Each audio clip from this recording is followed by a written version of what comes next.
My mind-blowing fact that since the last ice age, the south coast is sinking while Scotland's rising due to kind of the impact of the ice melting. So the south coast is permanently sinking. So even though we talk in regards to lots of sea level rise and climate change being impacting the coast, the south coast is also being impacted by this natural tilting of England. So it's always going to be getting lower, even if sea level rise and climate change didn't exist. I don't think I actually knew what ecology was until I was about 25. And then I read some popular science books and suddenly like my mind was open. I was like, oh, there's actually so much more that you can go and study. So I kind of researched and realized what ecology was and wanted to kind of see if it was something that I could explore. So I returned to education.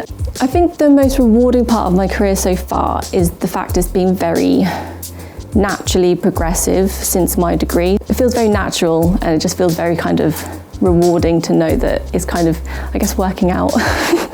I think potentially the misconception is that you have to be really good at IDing species and know lots of Latin, but actually there's so many different roles you can do which you don't need that kind of like really high level. It can be more kind of like passion and knowledge and policy and kind of like talking to people and community-based work as well.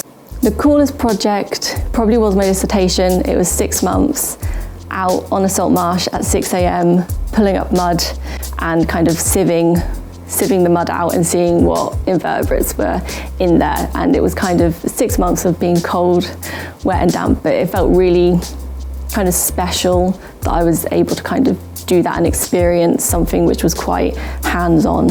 For your career in ecology, don't go into your first job with any expectations of what it's going to be like.